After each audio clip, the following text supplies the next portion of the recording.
Michael, Peter. what do you know about the world is flat? Nothing. Not even enough to make a joke.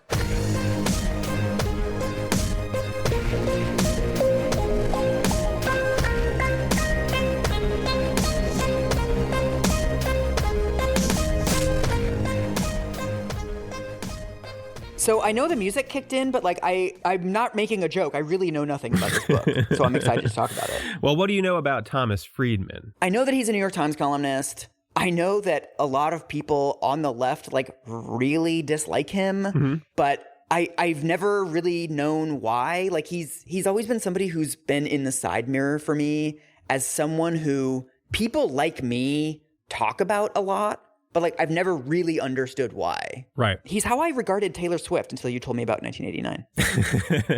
It's just I don't know about this person. There is no need to know about Thomas Friedman. He doesn't add any value to the world in any meaningful way. The background is actually relatively simple. He made a name for himself covering the Lebanese Civil War in the late 70s. The Times picks him up. They dispatch him to Beirut for a bit. He's covering the conflicts in the region. He's winning Pulitzer Prizes. And then in the 90s, he sort of drifts his way over to the op-ed pages, where he has remained ever since. But I think the reason that he's so annoying is not just his ideology, it's his style. Oh, yeah. Malcolm Gladwell was an anecdote guy, right? He tells this anecdote and then he follows it up with some data that we ended up thinking was maybe some cherry-picked data. Friedman does the anecdote part and then just stops. And then he starts speculating wildly. He could be in a bodega in New York, and if two guys walked in sandals, he would write a column that starts with in New York City, no one wears shoes. Yeah. That's the level of reasoning that I was reading over and over again for 600 pages. No Michael. way. This book is 600 pages long? 600 pages. So let's dive into the book. He starts off on a golf course in India. Okay. He's golfing and he's looking around and he sees billboards for all sorts of big Western companies, IBM, Microsoft. And he's like, whoa, I'm in India, but there are signs for companies from America? And this is when he has his revelation about the globalizing world. He goes on to compare his journey to India to that of Christopher Columbus. Okay. Now, I'm going to send you an abridged quotation, and I think this will give you a good sense of how he writes and the sort of comparisons he likes to draw, his style. You love sending vibe setters. He says, I had come to Bangalore, India's Silicon Valley, on my own Columbus-like journey of exploration. Columbus sailed with the Nina, the Pinta, and the Santa Maria in an effort to discover a shorter, more direct route to India by heading west across the Atlantic on what he presumed to be an open sea route to the East Indies. I set out for India by going due east via Frankfurt. I had Lufthansa business class. I knew exactly which direction I was going thanks to the GPS map displayed on my screen that popped out of the armrest of my airline seat. I too encountered people called Indians. I too was searching for India's riches. Columbus was searching for hardware, precious metals, silk, and spices, the sources of wealth in his day. I was searching for software, brainpower, complex algorithms, knowledge workers, call centers, transmission protocols, breakthroughs in optical engineering, the sources of wealth in our day. Okay, so he's doing some it's a land of contrasts. This is different in these really obvious ways. Right. So this is high school term paper level observations. Yeah, it's fine. But also calling metals, silk, and spices hardware. Yeah. And then workers in call centers are software for some reason. I don't quite. What? I love that your brain is fried from 600 pages of this, because I'm this isn't that bad, but I've only read one paragraph of this. The compounding effect of this is I had a whole section of this episode that I was just writing out, and then I was like, oh man, this is fucking hilarious. And then I was and then I took a day off and read it again, and I was like, Mike is not going to understand why this is funny to me. You need to read 400 pages of Thomas Friedman and then read this, and you'll understand why it's funny. I'm looking forward to you turning my brain into this specific type of mush. So the section continues, and I've sent you that. Okay. Columbus was happy to make the Indians he met his slaves, a pool of free manual labor. I just wanted to understand why the Indians I met were taking our work, why they had become such an important pool for the outsourcing of service and information technology work from America and other industrialized countries. Columbus had more than 100 men on his 3 ships. I had a small crew from the Discovery Times channel that fit comfortably into 2 banged-up vans with Indian drivers who drove barefoot. Columbus accidentally ran into America but thought he had discovered part of India. I actually found India and thought many of the people I met there were Americans. Some had actually taken American names, and others were doing great imitations of American accents at call centers and American business techniques at software labs. Columbus reported to his king and queen that the world was round, and he went down in history as the man who first made this discovery. That's not true. I returned home and shared my discovery only with my wife, and only in a whisper. Honey, I confided, I think the world is flat. Oh, God. The brain mush is starting to happen. Right?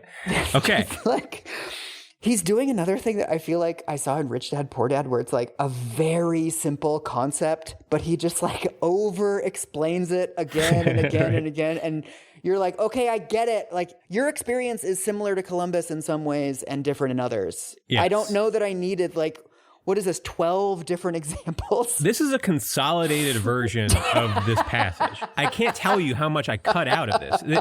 This is like 4 pages in the book of just like going on about the comparisons between Columbus going to America versus me going to India. And it just drones on. Yeah. It's the perfect vignette to open the book because all of the quintessential Thomas Friedmanisms are here. So yeah, first you have like the glaring factual inaccuracy, right, that you noticed. It's a well-known myth that Columbus was the first person to discover that the earth was round. They knew that in like ancient Egypt. I literally learned that was a myth in elementary school. Yeah. So then second, it has all of these try-hard comparisons that like you do not need. Right? Columbus was on a wooden ship, but I'm in a big metal airplane. Yeah. And then third, you have like something that makes you feel like maybe it's racist, but you're not sure. And I too encountered Indians. And then the last thing we have here is the bizarre metaphor about the world being flat. It's the name of the book, of course, and he uses the idea that the earth is flat as a metaphor for our increasing interconnectedness. I will kind of defend the concept of it. It's like the fact that the world is becoming more interconnected and that people can much more quickly and easily travel from place to place and communicate across the globe is like genuinely something that has profound impacts on the world. And like he's exploring the impacts.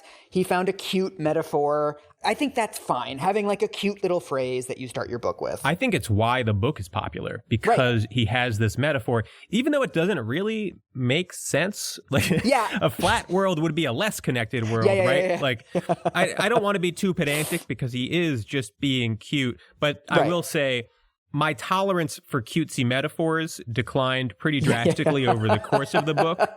When I first read it, I was like, sure, I get it. By the end of it, though, I was like, he doesn't understand shapes. Yeah. I am not 100% sure that he understands shapes.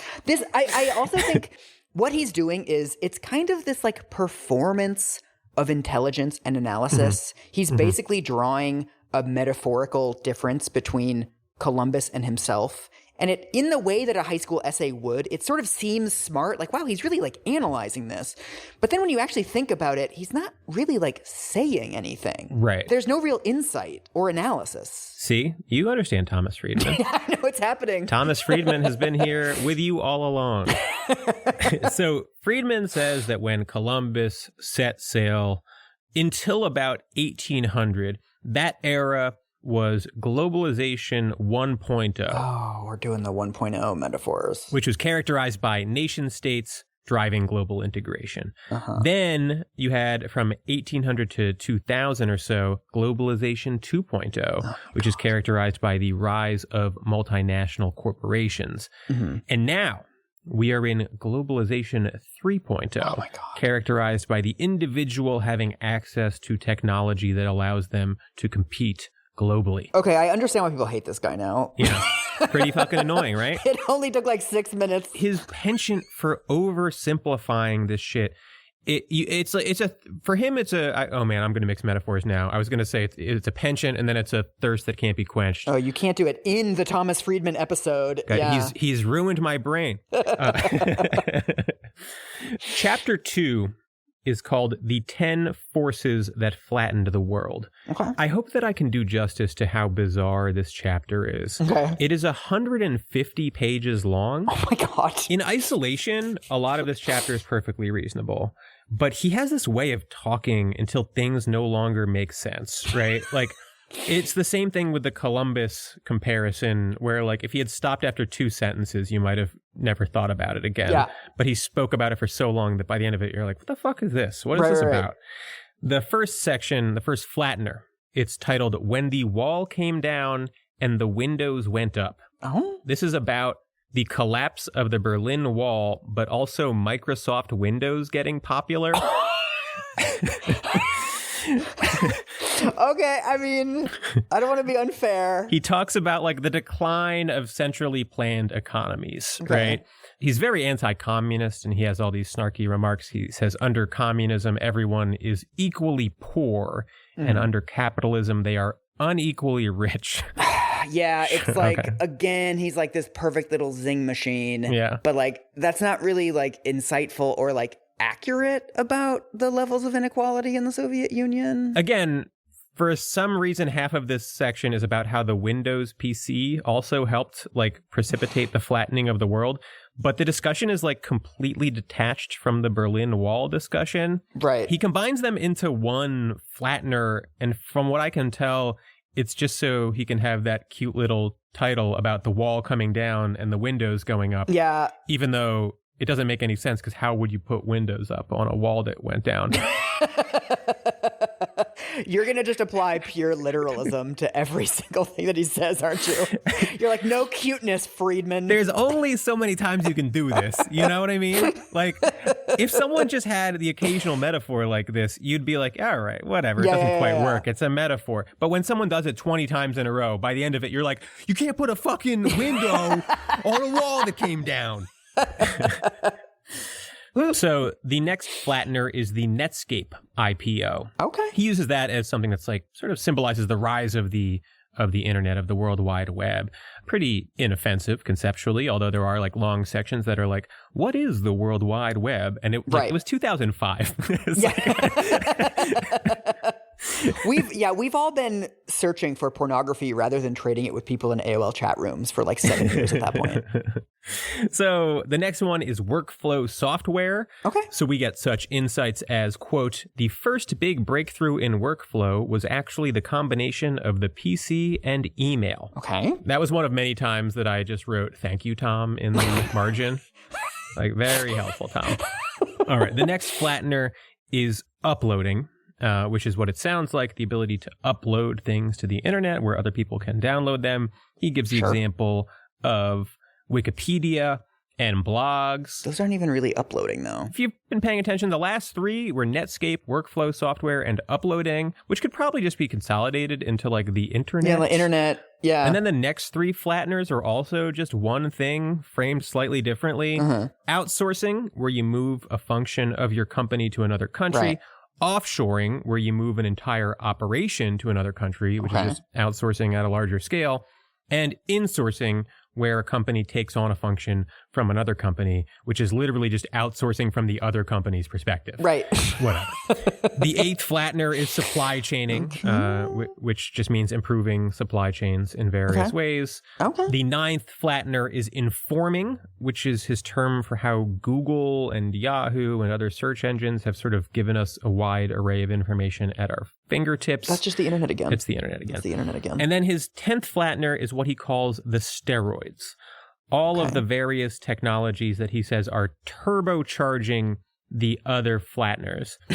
They include wireless technology, voice over IP, file sharing, and more widespread use of personal digital assistants. Okay. Again, basically just the internet again. Basically the internet. So those are the flatteners.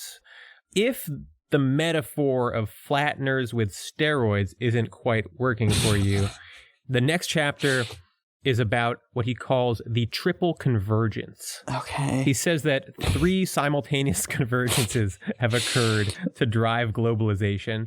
The first is the convergence of the 10 flatteners with one another. The second is the convergence of the 10 flatteners with new business practices. The third is the convergence of the resulting new economy with new people. Oh my God. From China, India, Russia, similar countries, right? Peter, I'm exhausted. So to synthesize, you have the 10 flatteners, ranging from the fall of the Berlin Wall to outsourcing to blogs, and then you have the steroids that turbocharge the flatteners, which are themselves also counted as a flattener, and one of which, wireless technologies, Friedman describes as the icing on the cake. Okay. Then you have the triple convergence, where the flatteners, including the steroids and the icing on the cake, converge with one another, and also new business practices and new populations. And all of that is globalization 3.0. This is like the part of being John Malkovich where he goes into his own brain. Like, just nothing makes sense in there. Later in the book, there's a part where he says that the next generation of like products and services are the great synthesizers. Oh my God. I was like, it never ends. It never ends. This is again why these books should not be 600 pages long. Because like I feel like he could have pulled it off if it was just like the 10 flatteners. Right. It's an excuse to talk about like various ways the internet is changing the world. Fine. Yeah. But it seems like he's gilding the lily and then throwing in these other like, well, this is like the acceleration of the flattening and then the unflattening and the reflattening at the same time. It's like, Thomas, calm down. That's the thing, is there were all these little data points in here where he's like describing some business practice that has evolved over the last few years. And I'd be like, oh, that's fascinating. But then he builds it into these metaphors in a way where like you can't actually appreciate them on their own, because he's trying to just like jam it into this narrative in a way that is clunky and like just doesn't quite work. It's just so fucking annoying. And I don't even know like what the difference between flattening and converging is. Right. Like several of the flatteners and convergences are the same thing from what I can tell. Like outsourcing to India and China is a flattener, but then people from India and China participating in the economy is a convergence. Right. I feel like he fundamentally doesn't understand why we use metaphors. It's funny because I'm like a big storytelling structure guy. Like I think the way that you outline chronological events is really important, and like what information you give to the audience at what time is really important. A lot of stories can be sort of under-structured where they feel kind of aimless and you're like, why is this person telling me this? But then things can also be over-structured where it's like, okay, there's this rule and then there's these 10 things and there's the 3 ways that the 10 things interact with each other. The kind of whole point of this is to like make it easier to absorb the actual information. Right. But it doesn't seem like he's giving you much actual information. It seems like he's just kind of spinning his wheels and giving you more and more and more metaphors.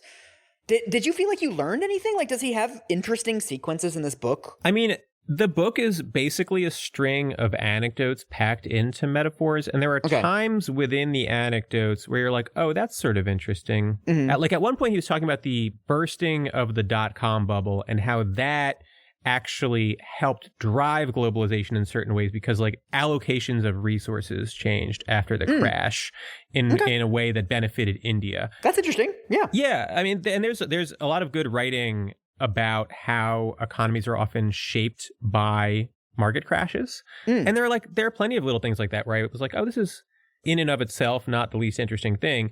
His problem is that he's just bitten off way more than he can chew, and his ability to sort of like boil this stuff down to a clean narrative is just not there. Right. I was yearning for like Gladwell. That is the sickest bird of this book, that it made you miss Gladwell.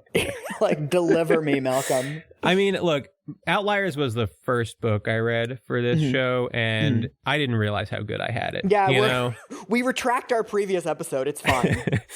So that is the first half of the book, basically. He's describing how and why globalization 3.0 is happening. And I think maybe we can pause here and talk about the concept of bullshit.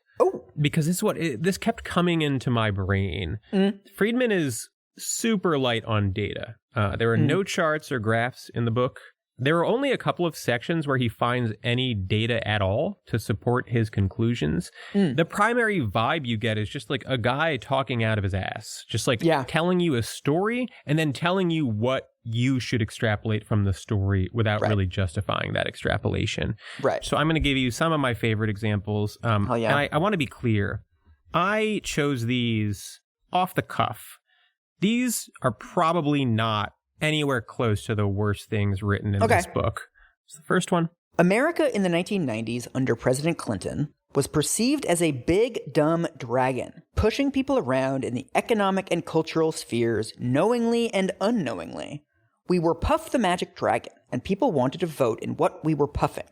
Then came 9/11, and America transformed itself from Puff the Magic Dragon, touching people around the world economically and culturally, into Godzilla with an arrow in his shoulder, spitting fire and tossing his tail around wildly, touching people's lives in military and security terms, not just economic and cultural ones. Oh my God. I get it, Peter. I mean, see it. I see it. What the fuck is he talking about? Like, all right, so first of all, the overall lesson of this is supposed to be that prior to 9/11, we weren't impacting other countries militarily. It's not true. But then also, Puff the Magic Dragon? What is this metaphor? I mean, it really feels like he came up with this like cute contrast between Puff the Magic Dragon and Godzilla. Right. Godzilla with an arrow in his shoulder? With an arrow? I don't know where that comes from. Who's big enough to shoot an arrow that would harm Godzilla? Yeah, my brain is melting trying to think of this. Yeah, because like all he's really saying here is that America before 9/11 had kind of like soft power. Right. And then that became more hard power after 9/11, which I guess you could make the argument for that. But like, he's not even really making the argument with like data or anything. He's just making the argument with this fucking metaphor. That's why it's so quintessentially Friedman. Right. The underlying point is super vague and probably not correct. Right. And then also the metaphor he's using is baffling. Like, people wanted a vote in what we were puffing? Yeah, this makes you miss Gladwell. This makes me miss Huntington. Where Huntington would just like say what he fucking means. All right, I'm going to send you another one. Okay, he says, analysts have always tended to measure a society by classical economic and social statistics. Its deficit to GDP ratio, or its unemployment rate, or the rate of literacy among its adult women. Such statistics are important and revealing. But there is another statistic, much harder to measure, that I think is even more important and revealing. Oh my fucking God. Does your society have more memories than dreams, or more dreams than memories? What? Peter. You talk about GDP, but I talk about dreams and memories. Let's talk about your memory to dream ratio, baby. This is worse than Rich Dad. This is pay yourself first. Levels of just like, all right, man, sure. What he's ostensibly talking about is like, is your country living in its past glories, or does it have a plan for the future, right? But he's trying to contrast it with other statistics, even though it's not meaningfully a statistic. It's not that it's harder to measure, it's that you cannot measure it. Right. It's not. It's like saying other people measure their health by how often they're going to the gym or how many carbohydrates they're eating, but I measure it with my ratio of excellence to laziness. It's like, fine, but that's a different category of thing. I think what I see in this is just a guy who every time he thinks of a metaphor has to put it in the book. He's never like, I'm just going to say that for my wife. I've got a couple bangers I'm leaving on the table. It really struck me that I was like, maybe this is why he's a popular op-ed writer. Because if what you were doing was just turning each of these into like a punchy little op-ed column. Totally. I could see how that works, right? I could see how someone would be like, oh, dreams and memories, sure, you know? It's also a low-key indictment of the rest of his career, because are we a dream society or are we a memory society is like kind of a perfect 600 to 800 word op-ed, but it's also totally meaningless. Like you can find anecdotes that pad that out, but like these are just totally qualitative categories. You can't say in any definitive or interesting way what we are. But there's also a degree to which his bullshit like more directly impacts his thesis. One of his worst tendencies is that he will squeeze any little anecdote that he can find into his thesis. There is a section that starts off with, in the fall of 2004, I went out to Minneapolis to visit my mother and had 3 world is flat encounters right in a row. Okay. Right when I read that, I was like, fuck yes. Yeah, here it comes. This is about to be some good Friedman. He says, first, before I left home in Washington, I dialed 411, directory assistance, to try to get a friend's phone number in Minneapolis. A computer answered, and a computerized voice asked me to pronounce the name of the person whose number I was requesting. Okay. For whatever reason, I could not get the computer to hear me correctly, and it kept saying back to me in a computerized voice, did you say... I kept having to say the family name in a voice that masked my exasperation. Okay. Eventually, I was connected to an operator, but I did not enjoy this friction-free encounter with directory information. I craved the friction of another human being. Representative. That's what you got to yell at the phone, Thomas. So he's saying that automation of 411 directory assistance is an example of the world flattening. Yeah, and also being bad and not working. I don't really understand, and I think it is part of a mistake that he makes consistently, which is just folding any technological enhancement or innovation into the flattening concept. Right. He's just saying ways in which the world is changing, basically. Yeah. The next 2 world is flat encounters in this part are, 1, a friend of his is annoyed that his clients prefer email. Okay. And 2, another friend of his in marketing is upset that advertising firms are increasingly, quote, selling just numbers, not creative instinct. What? So one of those is at least about email, I guess. Okay. Although the story was about his clients preferring email bids rather than bids over the phone. And it's like, is this about the world flattening, or is this just like someone is like, can you shoot me an email? And this guy's like... This is just boomers complaining that things are different. Right.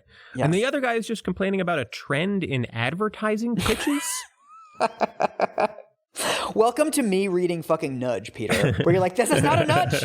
But yeah, he has this like, there's no anecdote too thin for him to lean on. And this made me think of the famous essay on bullshit, Harry Frankfurt, where he describes bullshit as not simply lies, right? What he says is that people who tell the truth and people who lie are both concerned with the truth, right? The people who are telling the truth are trying to describe the truth, and the people who lie are trying to obscure the truth.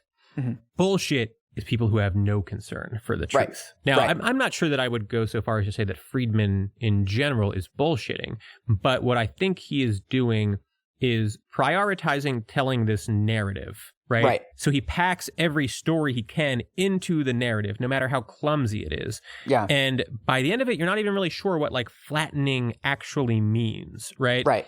It's kind of similar to David Brooks's shtick too, where he's like, they eat Thai food in blue states and they watch Home Shopping Network in red states. And then when people debunk it, that like, yeah, there's plenty of immigrants in red states and Home Shopping Network is extremely popular in blue states. He's like, come on, don't be pedantic. Yes. You know what I'm getting at. You know the vibes. Right. It's like, well, it seems like your kind of whole book is a vibe then. You're not really meaningfully doing any research.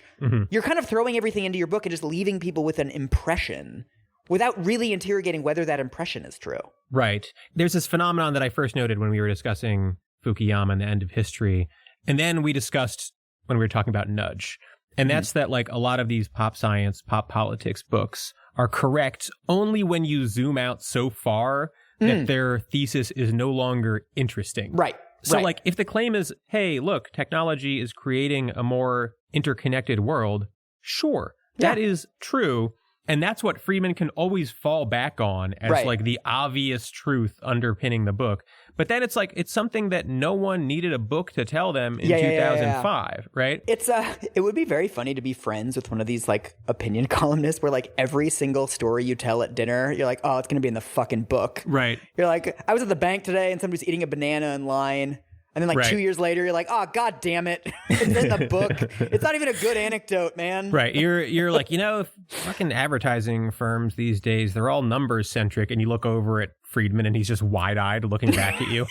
He's jotting notes furiously. Slow down. What's interesting about The World is Flat is that if you look at it with a little more granularity, the basic claim is actually a little more nuanced than it might seem. A couple years after The World is Flat was published, there's this economist critical of Friedman, Pankaj Ghemawat, who wrote a piece for Foreign Policy called Why the World Isn't Flat. He says, in truth, the world is not nearly as connected as these writers would have us believe.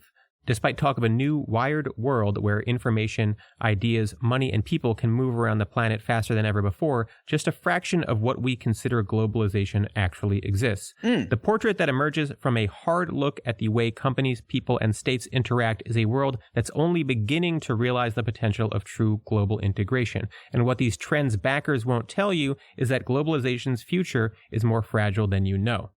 What does he mean by that? So what he says is, if you actually look at the data about the flows of capital, 90% of global direct investment is still domestic. And the level of cross-border migration, for example, is surprisingly small. 4% of people live in a country other than the one that they were born in. Right. One interesting thing is that the volume of cross-border flows has consistently increased, but the geographic reach of those flows has not increased much since the turn of the century. So the flow of information, capital, trade, people is highly regionalized, meaning that these things flow relatively freely within certain smaller regions, but not globally. This actually came up a lot in the debate over Brexit. The Brexit campaign was saying like, oh, we're going to do all these great trade deals with China and India, and we'll replace all of our European trade. But then people pointed out that the UK's biggest trading partners are like Germany, Netherlands, France, Ireland. And America's biggest trading partners are Mexico and Canada.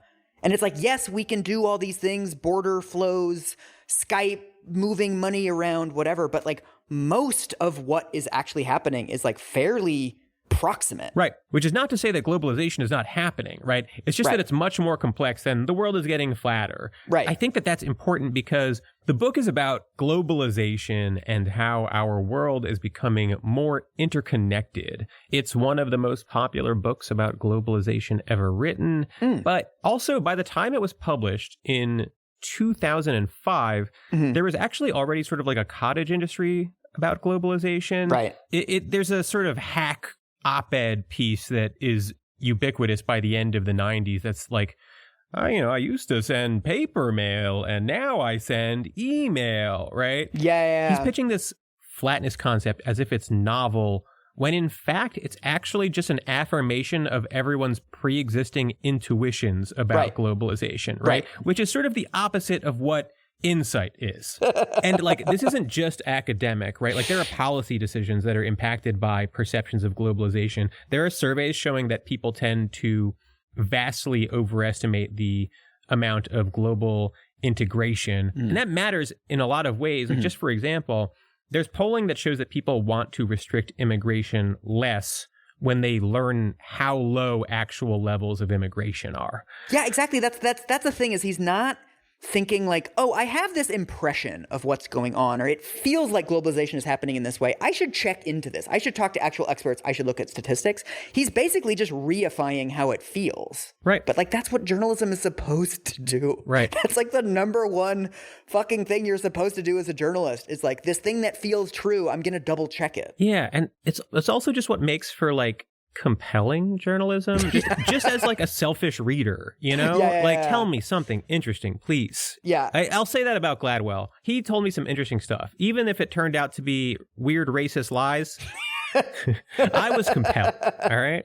And who can fault him for telling you racist lies that were wrong, as long as it was entertaining? So I do have a more specific criticism of the book and Friedman in general, which is that he is like endlessly sycophantic and deferential toward corporations. Oh. And generally just sort of presents his narratives through the eyes of elites. Again, I've said that the book is sort of a string of anecdotes, and like each has a little lesson that you're supposed to take away. A huge percentage of those anecdotes come through interviews with corporate executives. The result is that this is really the story of globalization as told by corporate elites, right? There's a segment where Friedman is discussing Walmart as an example of how flattening forces can create tension between workers and consumers. He says, quote, In pursuit of the world's most efficient supply chain, Walmart has piled up a list of business offenses over the years that has given the company several deserved black eyes and that it is belatedly starting to address in a meaningful way. I am talking about everything from Walmart's recently exposed practice of locking overnight workers into its stores to its allowing Walmart maintenance contractors to use illegal immigrants as janitors, to its role as defendant in the largest civil rights class action lawsuit in history. One can only hope that all the bad publicity Walmart has received in the last few years will force it to understand that there is a fine line between a hyper-efficient global supply chain and one that has pursued cost-cutting and profit margins to such a degree that whatever social benefits it is offering with one hand, it is taking away with the other. And Walmart never violated workers' rights again. So, thank you, Thomas. I read that. I was like, actually, cool. Yeah, that's true. There is trade-off between these things, and this was sort of the first time I saw him openly taking a company to task. But then he writes this, which I have sent you. You can read what's highlighted there. Okay. The successor generation to Sam Walton's leadership seems to recognize that it has both an image and a reality to fix. How far Walmart will adjust remains to be seen. But when I asked Walmart CEO H. Lee Scott Jr. directly about these issues, he did not duck.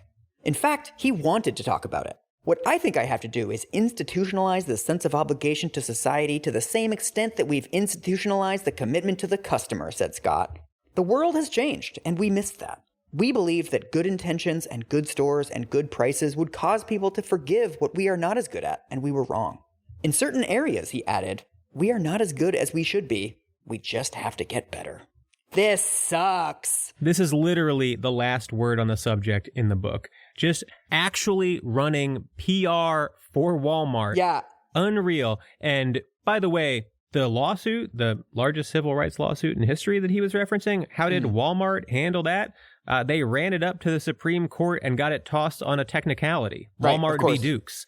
Right. The fact that he would outline all of this and be like, let's see what the CEO has to say. Yeah, good God. How are you a fucking journalist, dude? I loathe this constant baby brain naivete of these journalists who are like, we talked to a CEO and he said he's going to institutionalize their social impact to the same extent they institutionalize good prices. Oh. But this is a company. It's a profit maximizing company. It's publicly traded. Right. The CEO cannot prioritize social impact over profits. Right. This is how we've decided to structure our fucking economy. You can't constantly pretend that this is not the case. I talked to the CEO and he said that Walmart rules. There's also a weird pooping back and forth element to this too, because when I worked in human rights, I always worked on corporate human rights violations. And part of my job was dealing with corporations directly. I would go to these meetings and have to put on a suit and go talk to corporate types and go to these corporate dinner type things. And a lot of C-suite people kind of fashion themselves as thought leaders. Yeah. But then a lot of the actual kind of punditry that they're doing and things that they talk about at these dinners, it's stuff that they're regurgitating from Thomas Friedman columns. Right. I guess at some point it's he's talking to CEOs. He's also, by the way, talking to elite government officials at times, right? Right. He takes their thoughts, pumps them into the New York Times with a metaphor. Mm-hmm. Those guys read it. They make policy based on it. And then they talk to Thomas Friedman again. Right. It's hard not to see that perhaps Thomas Friedman is a pawn in the games of powerful people, right? If he's just going to regurgitate what they tell him, that can be useful, right? When Tom Friedman is going to publish your little screed about how Walmart's going to do better in his book, that's useful for a CEO. I cannot believe he actually listed out all of the problems with Walmart and then was like, the CEO told me they're going to do better. I cannot fucking believe it. It's insane. I guess I knew this because he's constantly talking to CEOs and other people and interviewing them. But I want to point out that if you look at the book, he is interviewing tons of people. His acknowledgments are extremely lengthy. He put in a ton of legwork. So I don't want to say that he's phoning it in really, right? He's not just sort of like doing this cash out book. He's trying very hard, which is what makes it even worse and more embarrassing. Yeah, it's so dark, dude, that this is like the best that he can do, basically. Right. It's like, I'm going to spend months and like really like put my whole pussy into this book, as the kids say. Are the kids saying, what kind of kids are you hanging out with, Mike? This is on gay Twitter. This is what they say on gay Twitter. Like she really put her whole pussy into that chorus. You've never heard this? You say the kids, you just mean gay 24-year-old men. Yes, 100%. And the gay 41-year-olds who thirst follow them. So there's actually a part a little closer to the end of the book where Friedman is talking about how we should be sort of conceptualizing the government's role in a globalizing world. And he says, the social contract that progressives should try to enforce between government and workers and companies and workers is one in which government and companies say, we cannot guarantee you any lifetime employment, but we can guarantee you that we will concentrate on giving you the tools to make yourself more lifetime employable. We're teaching people to code. Right. In the flat world, the individual worker is going to become more and more responsible for managing his or her own career, risks, and economic security, and the role of government and business is to help workers build all the muscles they need to do just that. Okay. Now, Friedman considers himself a progressive, but I do think that he is envisioning a much more atomized world, right? Yeah. He believes the welfare state as it is constructed is inadequate to address globalization 3.0. And I find that relatively disconcerting. Again, this is a guy that's just talking to CEOs and elite government officials about what's happening. And part of his takeaway is like, well, we might have to transform the way that government aids people to make it less about giving them money and more about giving them skills. It's funny how all of these like big ideas books lead to just like cutting welfare for people, like regardless of what the actual topic is. It's like, well, gonna have to make some tough choices. Yeah. That's probably a good transition into the second part of the book, which is really dedicated to like the downstream effects of all of this globalization. Okay. He says that we will experience the great sorting out, essentially the process by which globalization creates certain winners and losers. He starts to talk about America experiencing what he calls a quiet crisis that consists of several parts, which he calls our dirty little secrets. Number one, the numbers gap, which is the relative lack of young scientists and engineers in America compared to China and India. Okay. Number two is the education gap, meaning that American schools don't push or invest in math and science education enough. And three is the ambition gap, meaning that our youth are less ambitious than youth in China and India. No. The evidence for which, per Friedman, is one teacher who told him that his students were lazy, and another teacher who said that her students were lazy. Finally, we're talking about how the kids don't want to work anymore. It always eventually gets to the lazy kids. Jesus Christ. But this is also the part of the book, the very long part of the book, that is basically like, we need to become a STEM country. Okay. We need to pile resources into science and engineering. If not, we're screwed, right? Because manufacturing, we're getting out-competed. So what do we need to do? We need to be the managers and IT experts, etc. We need to sort of like educate our way to the top of the global hierarchy.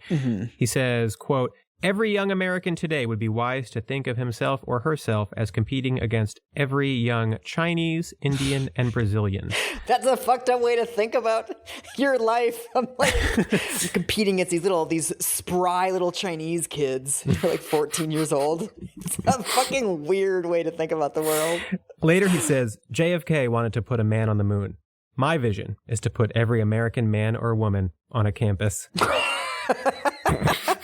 He does love his little phrases. He loves it. I want to put a man on the campus. I would love to just watch an editor go through a Thomas Friedman book draft and just write, do you need this? Right next to everything that he doesn't need to say. Remember how I said he talks to CEOs about where business is going? in this part, he talks to the Chinese vice minister of education. Okay. And that person is obviously like touting Chinese education. And he's like, oh my God, they're good. And I was like, you're literally absorbing propaganda and telling it to me. Like, whatever. So you're starting to see like his pivot in this book. What started out as a book that's just like a shallowish dive into the many ways that globalization has impacted the world becomes a book about how to retain America's global hegemony. Right. And that's what like actually becomes the takeaway of the book, right? Not just like this stuff is happening and it's interesting, but we must act now or we will be overtaken by India and China. Right. And built into this is like a lot of pretty aggressive fear mongering about like America's getting weaker, other countries are going stronger. Yeah. And he has a chapter called This Is Not a Test, where he compares the modern moment to the Cold War. Okay. So he says, what this era has in common with the Cold War era is that meeting the challenges of flatism requires as comprehensive, energetic, and focused a response as did meeting the challenge of communism. Okay. I am sending you a couple of paragraphs. I know it's long. This is his Cold War comparison. He says, getting Americans to rally around compassionate flatism is much more difficult than getting them to rally around anti-communism. Economics, as noted, is not like war, because economics can always be a win-win game. But sometimes I wish economics were more like war. In the Cold War, we actually got to see the Soviets parade their missiles in Red Square. We all got to be scared together, from one end of the country to the other. Don't you wish that we had an all-encompassing, pervasive sense of fear in this country? About, like, Chinese people and Indians getting educated? You know what I miss about the Cold War? Always being scared. But today, alas, there is no missile threat coming from India. The hotline, which used to connect the Kremlin with the White House, has been replaced by the helpline, which connects everyone in America to call centers in Bangalore. Nicely done, Thomas. While the other end of the hotline might have had Brezhnev threatening nuclear war, the other end of the helpline just has a soft voice eager to help you sort out your AOL bill or collaborate with you on a new piece of software. No, that voice has none of the menace of Nikita Khrushchev pounding a shoe on the table at the UN, and it has none of the sinister snarl of the bad guys in From Russia with Love. There is no Boris or Natasha saying, "We will bury you," in a thick Russian accent. No, that voice on the helpline just has a friendly Indian lilt that masks any sense of threat or challenge. It simply says, "Hello, my name is Rajiv. Can I help you?" God... Dude. Wait, come on. You got to read the last line. Oh, fuck. I didn't even see that. No, Rajiv. Actually, you can't. God, Peter is every paragraph like this. He just extends it and goes and goes. The helpline. The comparison between the line between the Kremlin and the White House and a call center helpline? Yeah. Again, if he thinks of anything, anything. Any comparison, any metaphor, it is in the book. There is no editorial process to speak of. It's so fucking bizarre. Like, you sort of forget that he is advocating for like a heightened sense of fear and terror about all of this. Yeah. But like that's what's happening, right? He's basically being like, oh, we should be more scared by the fact that like people in Indian call centers are helping us out. Yeah, it doesn't even make sense to say, no, Rajiv, you can't help me. Because like he's helping you. He can. I mean, if you like want to contest your Comcast bill, you call and Rajiv is like, oh yeah, we'll get that fixed. I like right. It just is like a metaphor that completely breaks down and doesn't make any fucking sense. It's like these two things are the same, but actually they're the opposite of each other because one of them was missile threat and the other is just like me calling a phone number. People helping you. Yeah. Is this unfair? Is it unfair to show you all of his metaphors? Like, maybe it's rude of me to center so much of my critique around the fact that every time he tries to say something, he can't say it good. Yeah. He can only say it through these, like, completely asinine metaphors and comparisons. And then he mentions like it's not like Nikita Khrushchev. It's not like From Russia with Love. It's not like Boris and Natasha. I don't need 3 examples of things that it's not like. I get it on the first one. Also, did you notice that he basically compares like the harsh and scary Russian accent to like the soft Indian lilt? Like, you might notice that his accent is less scary. Like, what the fuck, Putting dude? the casual xenophobia aside, I have a little bit of sympathy for this because sometimes when I'm editing the show, I'm like, okay, this section doesn't make that much sense, but like there's a good joke at the end of it and I want to leave in the joke. And I feel like he's doing the thing where like, you could tell he thought of the helpline hotline thing. It was like, damn, that whips. And then he has to build this whole fucking preamble to it. Like, I wish economics were more like war. In the Cold War, we had, and then it's like, da, da, da, da, and then he finally gets to the fucking helpline metaphor. And it's like, okay, that's why you were saying all this. You thought it was cute. That is the best explanation of like why the book exists. So one of the more interesting things I read about all of this was an academic article by Kathleen Abowitz and Jay Roberts, who point out that this is essentially just a replication of a moral panic that we had in the early 1980s about how American students were being overtaken by students in Russia and Japan. And that panic was driven by a report. Ronald Reagan formed a committee to evaluate American education, and in 1983, they put out a report titled A Nation at Risk, an Imperative for Educational Reform. The report very famously declared that, quote, the educational foundations of our society are presently being eroded by a rising tide of mediocrity that threatens our very future as a nation and as a people. That report, very influential, continues to drive a lot of education policy, despite the fact that other government-initiated reports have called many of the conclusions into question. So one of the things the report found was that SAT scores had been steadily declining for like 20 years leading up to the early 80s. And in 1990, there was a report that said, that's because poor people are applying to college in greater numbers. Like, we had increased access to the SATs.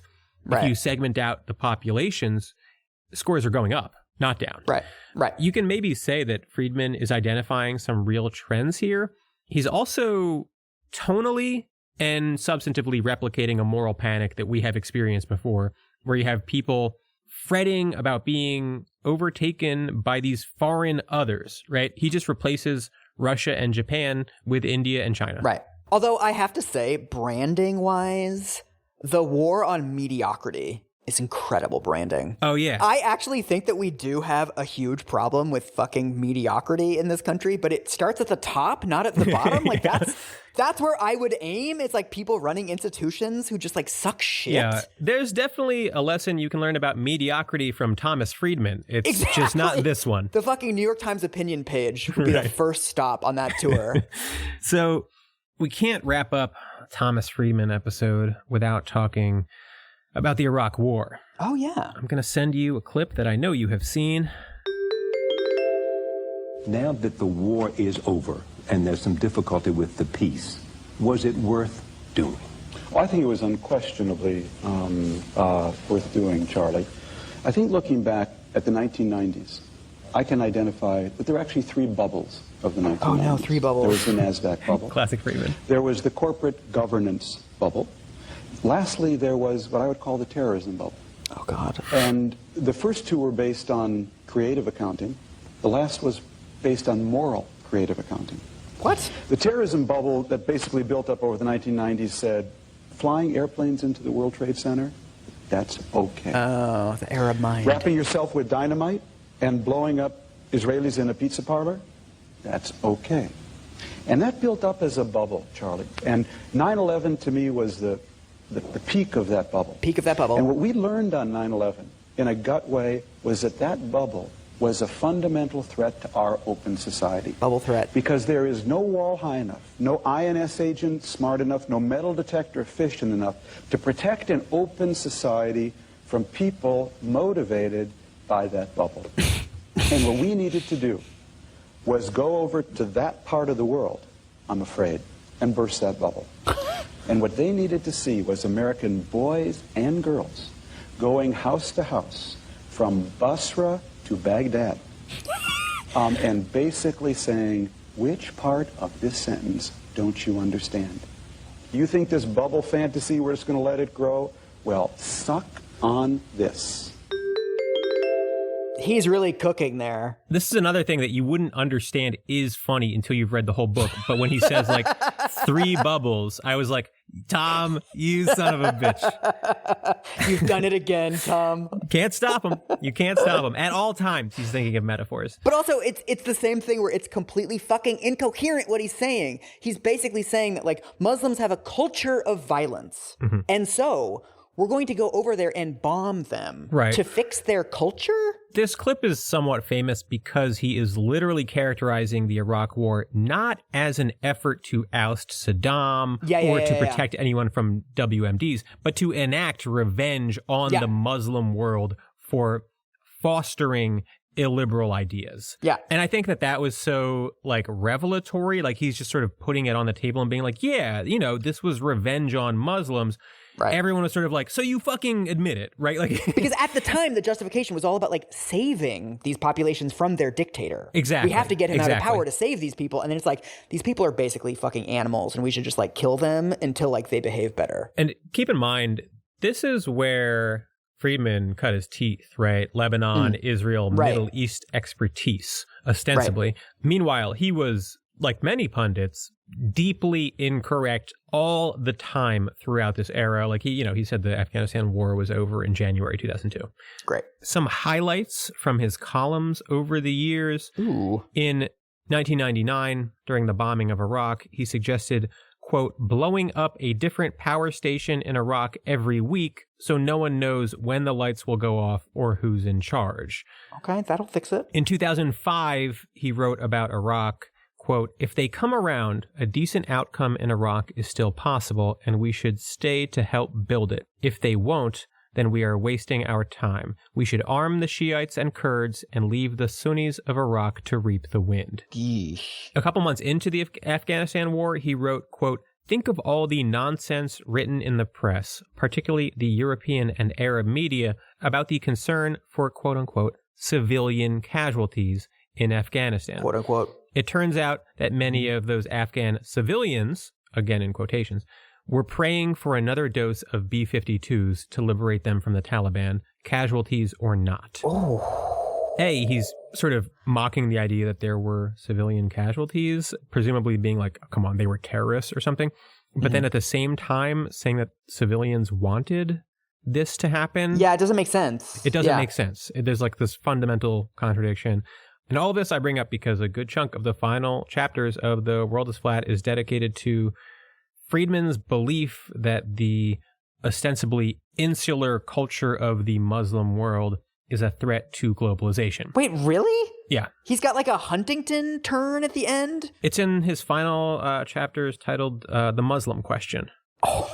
No, I'm kidding. I'm kidding.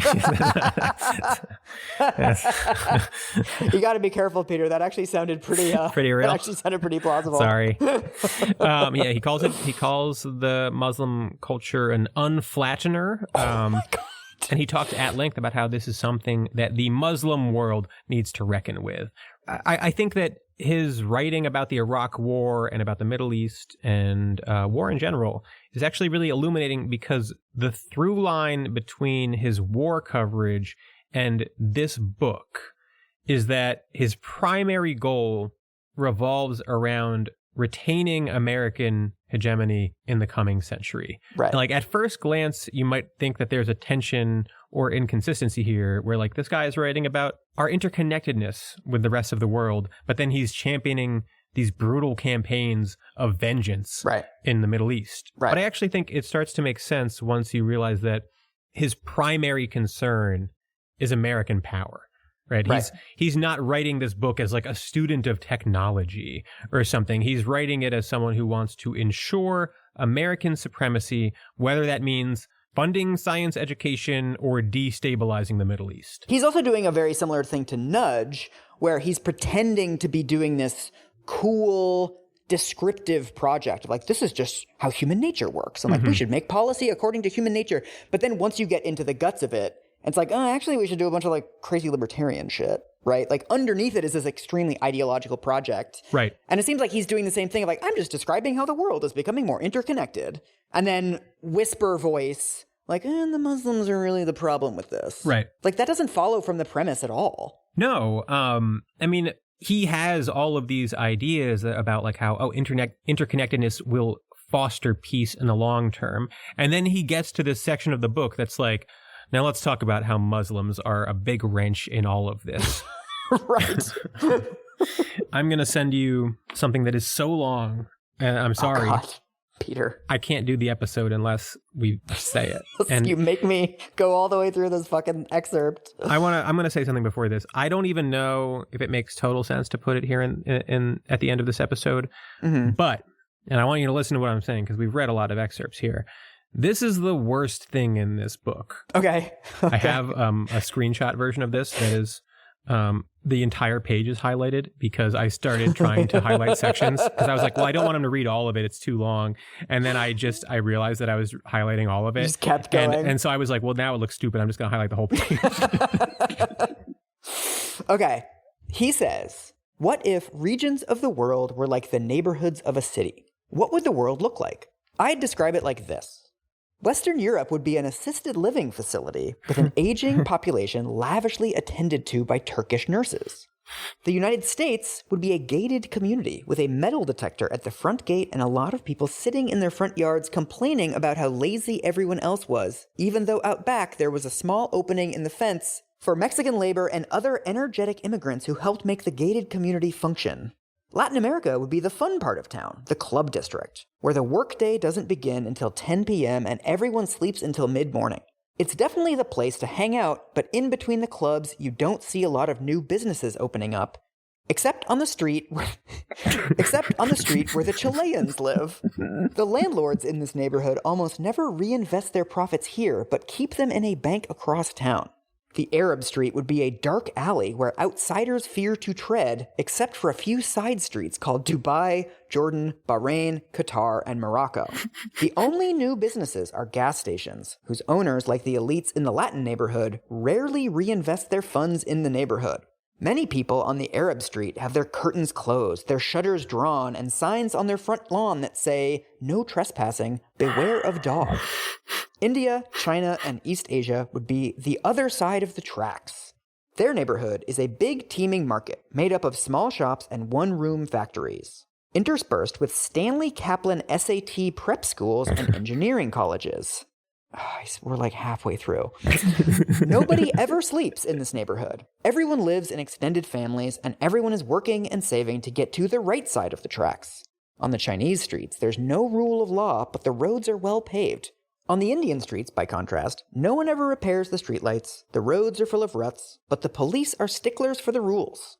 You need a license to open a lemonade stand on the Indian streets. Luckily, the local cops can be bribed, and the successful entrepreneurs have their own generators to run their factories and the latest cell phones to get around the fact that the local telephone poles are all down. Africa, sadly, is that part of town where the businesses are boarded up, life expectancy is declining, and the only new buildings are healthcare clinics. Fucking hell, Peter. It's so fucking annoying. It's like, just say what you mean, man. It's not even a metaphor half the time. He's just describing, like, he starts off with, like, the assisted living facility and the gated community, and you're like, okay, this is a metaphor, I guess. Right. By the end of it, though, he's just describing the countries. Yeah. In the African neighborhood, life expectancy is declining. Like, you don't need the metaphor. Just say life expectancy is declining in Africa. What the fuck is this, dude? Right. And like, there's no rule of law in the Chinese neighborhood. You're just talking about China. Right. You don't need the neighborhood thing for that. And like, the Arab street is a dark alley, except for Dubai, Bahrain, Qatar, and Morocco. Like, this is not, you stop doing the metaphor, please. Yeah, I think what you said earlier is right, that like, it's not clear that he knows how metaphors work. Right. Because like, metaphors are supposed to simplify situations or like describe the nature of something. To say that like the factory was hell, yeah, it condenses all of this other information. But if you're gonna say The factory was hell, and like hell, it was hot and loud, and everybody hated it. You don't need the middleman at that point. You're just describing the factory. The factory was like a neighborhood where my boss was yelling at me all the time. Yeah. It's not a metaphor. It's not really a metaphor. Yeah. These are the sorts of like little things that you encounter in Friedman's writing all of the time, wrapped up in what we haven't even discussed as the most ethnically insensitive shit I've ever read. Like, are you fucking kidding me? There's parties in Latin America every night. He literally ripped through every region of the world and was like a little bit rude about all of them. Yeah. Fuck, man. This also just like isn't smart. He's just like repackaging conventional wisdom bullshit. That's why I thought it was worth ending on it. A, because we have to talk about it. I mean, obviously. I lost my fucking mind when I read it. And B, because like this is someone who is purporting to be able to describe the world in an insightful way. And this is what he has to say about the entire planet, right? This is his description of every continent. There's just like nothing there. There's no real insight. He is bullshitting. Right. Alexander Cockburn in 1999 wrote a takedown of Friedman that was devastating. One line of it: Friedman is so marinated in self-regard that he doesn't even know when he's being stupid. Just right to the heart of Thomas Friedman. Got him. Yeah, but the other side of that is like Friedman has sway in elite circles and was reportedly relatively influential in the Obama administration. I don't know. This isn't someone that everyone agrees is dumb. Right. I think that there is a market and has always been a market for people who are good at making you feel like you learned something when you didn't. Yeah. You put together this cheeky little metaphor and people are like, ooh, that's a way to look at it, right? Right. People are up late in Latin America? Amazing. You ever think about the neighborhood metaphor? Like, the United States is a gated community and the Middle East is a place where everyone sucks and is stupid. If it were a neighborhood, I'm saying that's the type of neighborhood it would be. Peter, it's very funny to me that when both of us do our like generic asshole voice, we both do New York accents. But yours is your actual accent. No, my accent is a combination of New York and Philadelphia, full of the nicest people on earth. So yeah, I don't know where I adapted my. Where you adapted? You just did it. I don't know. I guess it is just like the strongest. It's just the dumb guy that I grew up knowing to some degree. Okay. Right? Like this, like the belligerent man nearby was generally either a Philadelphian or a New Yorker, and I think the New York accent is just a little bit easier to do. So I think it's the person you're still in danger of becoming. That's where all my bad voices come from. I'm like, this person lives inside me. When I'm like 80 with dementia or whatever, I'm just going to be this like belligerent character from The Sopranos, and people are going to be like, he was a nice guy and he didn't have this Brooklyn accent. It's not real. That's how I started saying hella. I started saying it as a joke, and then it became like 80% of my personality. Gotta be careful.